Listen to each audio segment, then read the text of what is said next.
And now, it's time for Socially Awkward Media with Levack and Goz.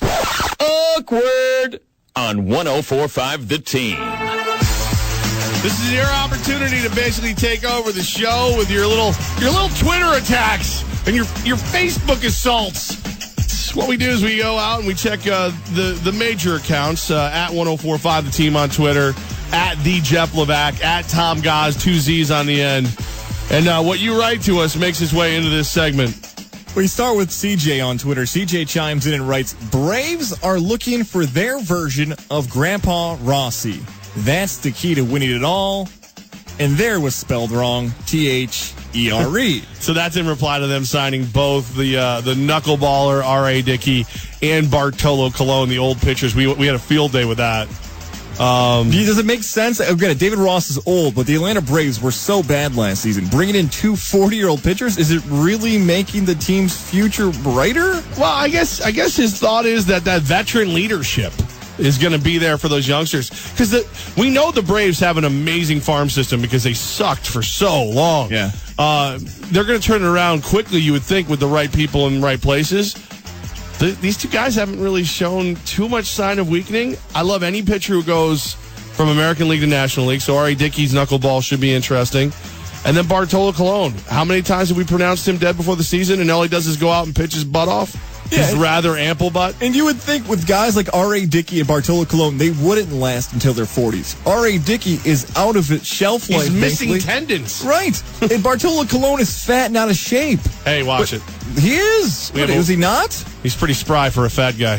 We're moving on here to Bryce. Bryce chimes in and writes, I better be seeing Penn State football crack the top 10 this week. Is that intern Bryce? It sure is. Yeah. Who actually goes to school right now at Penn State. Do you believe Penn State football's a top 10 team? Does that help Michigan stay higher? Yes. They've really come on. Like it's shocking how good they've gotten because we're just talking about new coaches and everything else under the sun. We're torching Hackenberg for not being any good coming from that program. They seem I don't know if anybody wants to play them. I feel like Penn State has become good by default. They haven't done anything all season long to impress me. Now they beat Ohio State. But they did that in front of 100,000 people in a whiteout game, and they did it on a blocked field goal. Right. So I should be rewarding them for that. I watched them play against Indiana on Saturday. Indiana was in that game in the fourth quarter. Penn State is just lucky that everybody ahead of them's fallen, and the teams they've been able to lose to have had pretty decent seasons, so they benefit from that. They're barely in the top 10, Bryce. You're lucky that teams are losing.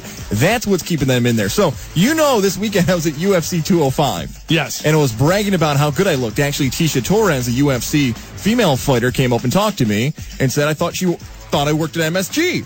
So startled that I was actually a media member. So I said, yeah, Tisha Torres. I was very impressed. At least someone notices how fly my suit looks. Casey responded on Twitter and wrote, you go with the short sleeve clip-on look tonight, Tommy boy? No, Levack, I at least was it your purple suit? It was not purple. I went actually bought Don't you have like a crazy colored suit? I do have a crazy colored suit. I went to the actual mall and bought myself a brand new outfit for UFC 205, and that's what Twitter does to me.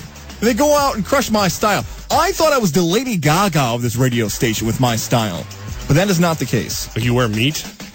Yeah, and Bonk 102 decided to chime in on my style as well, and he wrote, the only man I know who needs ear goggles to look at himself. Hashtag according to Goz. Do you want to take my side on that one? No, I like that. That was good. Okay. We'll move on to...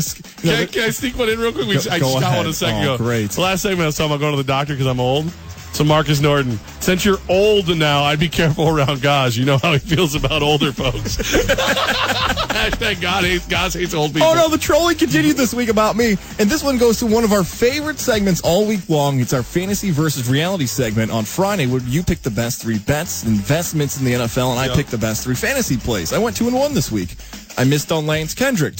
The Money Egghead wanted to remind me I missed on Lance Kendrick. He wrote, great call with Lance Kendrick, Goz. He got me as many points as Howie Kendrick. 0. But you had 2. You went 2 for 3, didn't you? You went 2-1. We did. I did. So take that. Yeah, take that, mighty egghead. Just because you listened to the wrong one. And then these things started. You know what? I'm going to hold off on these tweets, and I know they're coming soon, so we're going to move to something else. We had a healthy debate earlier in the week about great sports movies. Space Jam. I consider it an all-time great sports movie. And Lou chimed in and wrote, hell yeah, man. Bill Murray's the GOAT. Michael Jordan's cool, I guess, but Bill Murray makes the movie. And I put a poll on Twitter at Tom Goz, TOMGOZZ. 71% of voters says yes. Space Jam's an all-time great sports movie. That's because people who make sense aren't all on Twitter. I tweet very rarely. It's a good movie. If you're 12, if you're a small kid, and you're in between, you don't know whether you like basketball or cartoons. You love perfect. Bill Murray, though. Come on. I love it. But it's not even the best sports movie with Bill Murray. Caddyshack's better. There's a million Bill Murray movies I put ahead of that one. Then the trolling started for you, Levack. Ah, yes. Yeah, here on Socially Awkward Media, the great Ken Scott wrote in. Ken Schott wrote in. Sorry about that, Ken. You're not that great anymore if I screw up your name. Yeah. He's been drinking. Talking about you. Made it to 1,000 followers. Congrats, Levack. Thanks to those ever informative Arizona Fall League updates. That's not trolling. That's just informative reporting from our boy Ken Schott. No, that's feeding into this, just like Scott did. Here's the perfect gift for the fan who has everything, and tweeted us a picture of a ground out baseball from a Tim Tebow Arizona Fall League game. Right. They get it. They don't get it. They're adding to this nonsense that happens at 4:45 every day. These are the people that have continued to make it end. Enjoy it while you can. Good. I'm not going to enjoy it at all. Jesse chimes in about your accomplishment, which you'll be getting a cake for on Tuesday, about hitting 1,000 followers on Twitter. And Jesse wrote, Goz, you should unfollow him so he has 999 followers. Jerk. But see, you know what the worst thing about that is? I never cared until you started giving me trouble about it. And by the way, I'm at 1,002 now, so 3 of you would have to unfollow me. That is not a challenge.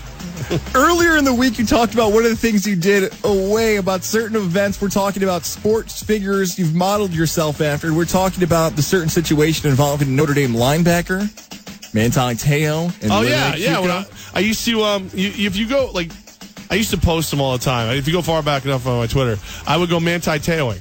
I would go, you'd see me, I'd be in a bar, and I'd be at a table with an empty chair across me and 2 drinks. So, I was on a date with no one. It was like Manti Te'o. The Mental Recession wrote in, act like you're on a date even though nobody's there, or as I call it, Friday night. Good for you. I love him. And then this happened.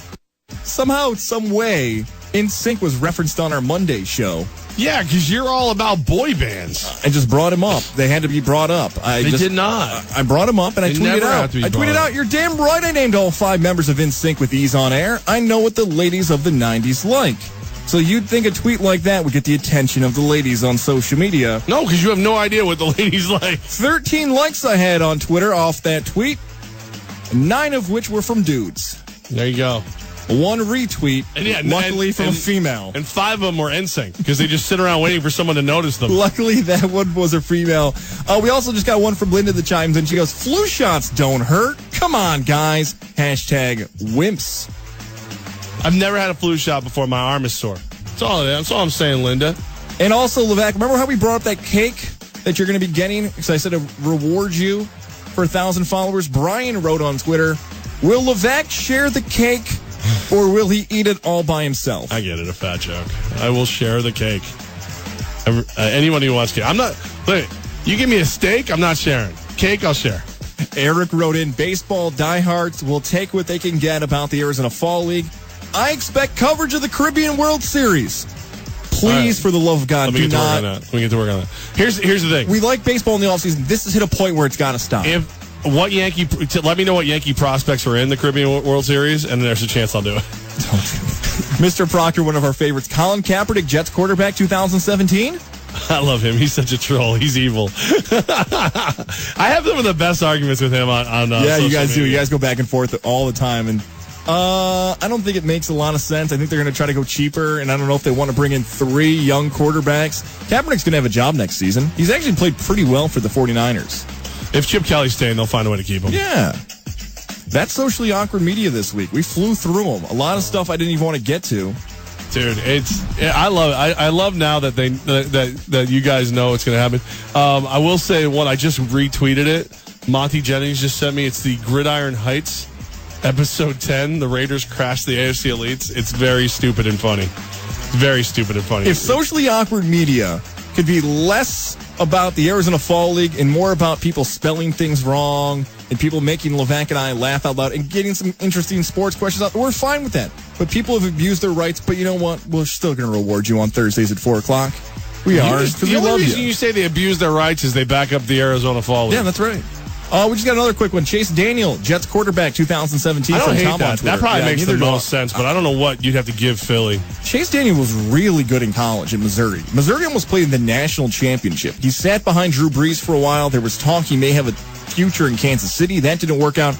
When they initially signed him in Philly, they thought he was going to be the starter too. I will say this. Clear about not playing. I will say this. Where's the draft this year? It is in Philly. So we've already seen them make moves to get more picks. They might be willing to deal just to get a couple picks. But how early in the draft do they want them? There it is, socially awkward media. I feel more awkward.